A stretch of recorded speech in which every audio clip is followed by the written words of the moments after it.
काली रात। वो एक काली रात थी।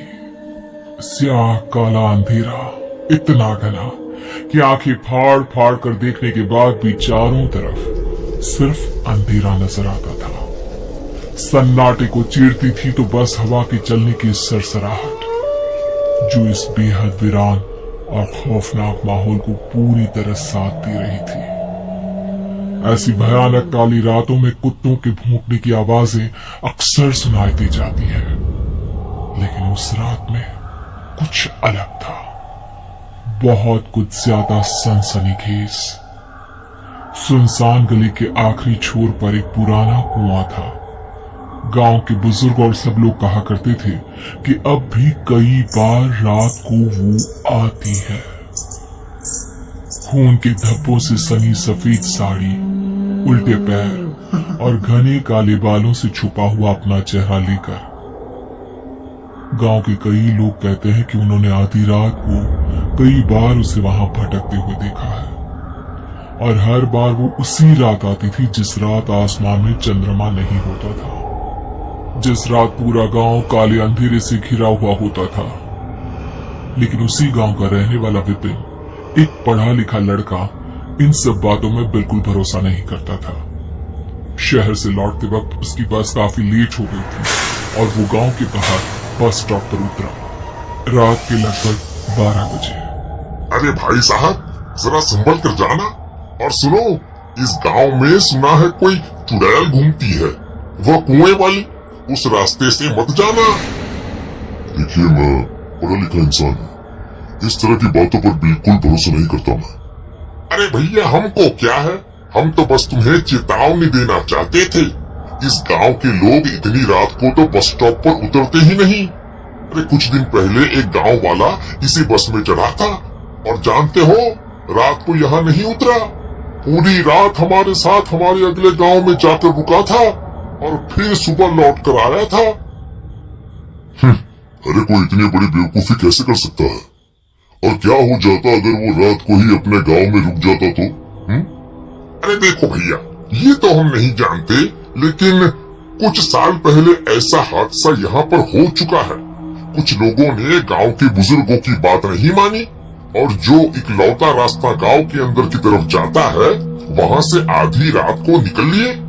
उसके बाद उनके साथ क्या हुआ ये तो पूछो ही मत। अब इतना कुछ बता रहे हो तो बता ही दीजिए, क्या हुआ था उनके साथ?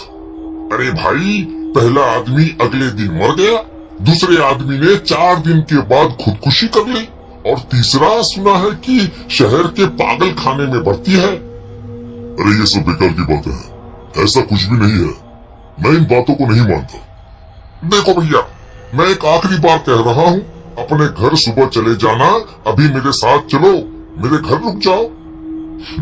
देखिए, आप चिंता मत कीजिए, मेरे साथ कुछ नहीं होगा। अरे भैया, परेशानी की बात तो ये है कि गांव के अंदर जाने के लिए एक ही रास्ता है, वही कुएं वाला रास्ता, और आज अंधेरी रात भी है। कहीं ऐसा ना हो सफेद कपड़ों वाली चुड़ैल वहीं भटक रही हो। कोई बात नहीं, अगर भटक रही होगी तो उससे भी मुलाकात कर लेंगे, अपना फोन नंबर दे देंगे और फिर अगली बार जब आपसे मिलेंगे तो बात जरूर करवाएंगे आपकी। अरे ठीक है भैया, जैसी तुम्हारी मर्जी, और चुड़ैल का फोन नंबर आप अपने पास ही रखना, हम तो चले। विपिन बस ड्राइवर की बात नहीं सुनता और गांव के सुनसान रास्ते पर आगे बढ़ता है। आज पहली बार विपिन का दिल जोर से धड़क रहा था। उसे थोड़ा थोड़ा सा डर लगने लगा था। आज पहली बार न जाने क्यों उसके कलेजे में कंपकपी सी हो रही थी। लग रहा था जैसे शायद गांव वालों की बात सच हो, और अगर सच हो गई तो क्या होगा। जैसे जैसे वो कुएं के नजदीक बढ़ रहा था, उसे ऐसा लग रहा था जैसे उसके शरीर का खून ठंडा पड़ रहा है। मुझे डर क्यों लग रहा है? मैं तो इन सब बातों पर भरोसा नहीं करता।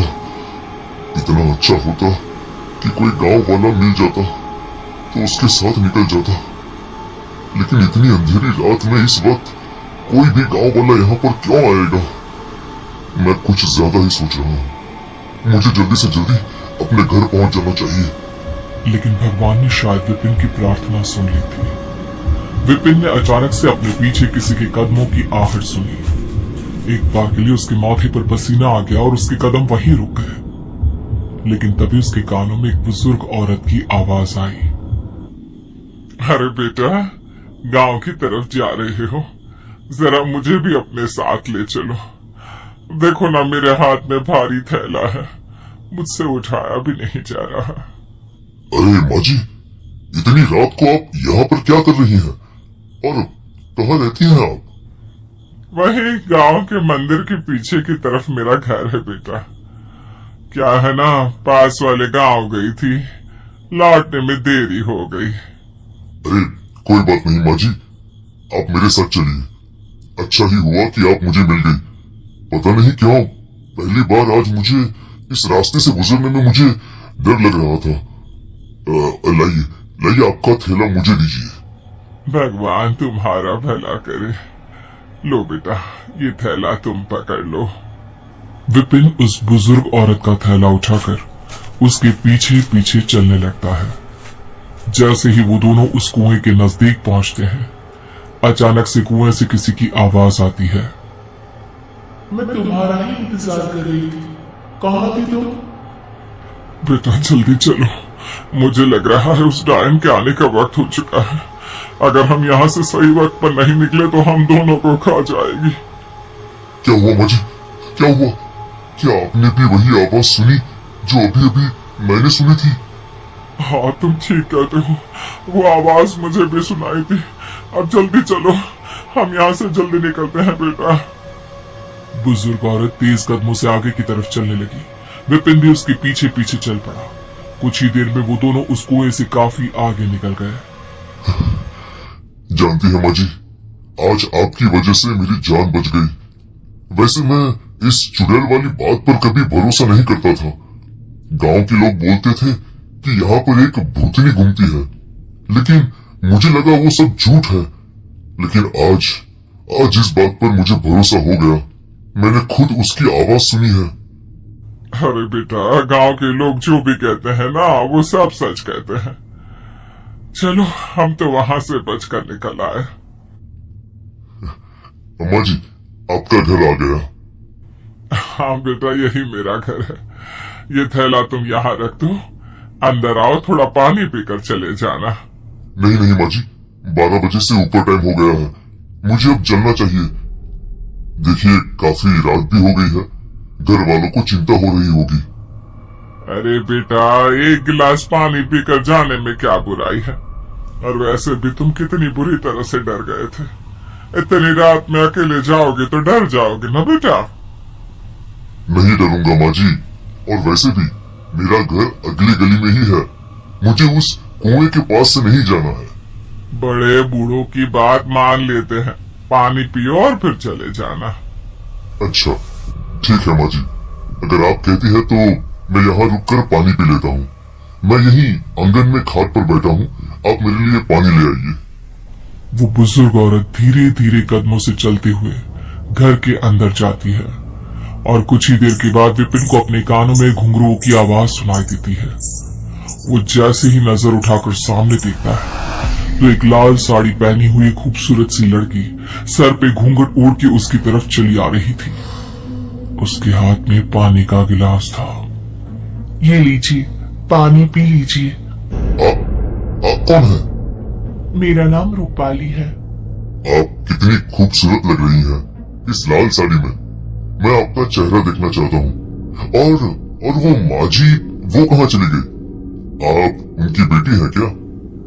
आपको इन सब बातों से क्या लेना देना? अभी पानी पी लीजिए। इतना कहकर रूपाली जैसे ही अपना हाथ आगे बढ़ाती है, विपिन का हाथ उसके हाथ से टच हो जाता है। विपिन अब अपने आप पर कंट्रोल नहीं कर पा रहा था। वो रूपाली की खूबसूरती में जैसे खोता जा रहा था।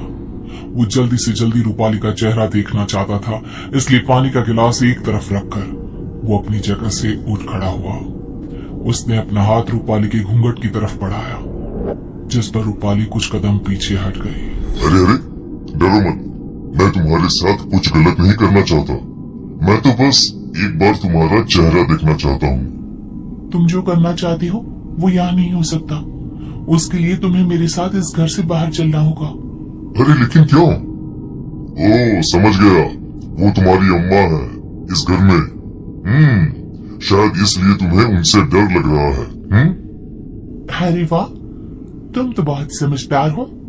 चलो मेरे साथ आओ। बिना कुछ सोचे समझे विपिन रूपाली के पीछे पीछे चल पड़ता है। रूपाली विपिन को उसी कुएं के पास ले जाती है जहां पर अक्सर वो सफेद साड़ी वाली भूतनी घुमा करती थी। अरे तुम इस वक्त मुझे यहाँ पर क्यों लेकर आई हो? क्या तुम जानती नहीं ये जगह बहुत खतरनाक है? जानती हूँ, लेकिन पता है डर की वजह से इतनी रात को यहाँ पर कोई नहीं आता। तुम और मैं आराम से यहाँ बैठकर बातें कर सकते हैं। मुझे बस एक बार तुम्हारा चेहरा देखना है। अच्छा ठीक है, फिर अपनी आंखें बंद करो। मैं अपना घूंघट हटाती हूँ। विपिन ने अपनी आंखें बंद की। अब अपनी आंखें खोलो। विपिन ने जैसे ही अपनी आंखें खोली उसने देखा कि उस लड़की का पूरा शरीर एक जवान लड़की की तरह खूबसूरत था, लेकिन उसका चेहरा ठीक वही था जो उस बुजुर्ग औरत का था। ये देखकर विपिन जोर से चीखने लगा। नहीं, क्या है ये सब? और कौन हो तुम? वो लड़की बिना कुछ कहे विपिन के सामने ही उस कुएं में कूद गई और विपिन पागलों की तरह उसे आवाज लगाता रहा। वो पूरी रात वहां बैठकर आवाज लगाता रहता है। धीरे धीरे सुबह होती है और विपिन को इस हालत में देखकर गांव के लोग वहां इकट्ठा हो जाते हैं। अरे भाई, अरे कल तक तो ये लड़का बिल्कुल ठीक था, है? अरे क्या हुआ है इसे? विपिन अजीबोगरीब हालत में कुएं की मुंडेर पर बैठकर कुछ अजीब से शब्द बड़बड़ा रहा था और लगातार किसी को आवाज दे रहा था। अरे भाई, मुझे तो लगता है कि वो चुड़ैल फिर से जिंदा हो गई है। उसकी वजह से ही इस लड़के की ऐसी हालत हुई है। उसके बाद गांव के लोगों ने विपिन को ठीक करने की और उसे उसके घर छोड़कर आने की बहुत कोशिश की, लेकिन विपिन जैसे हमेशा के लिए कुएं की उस मुंडेर पर कैद होकर रह गया।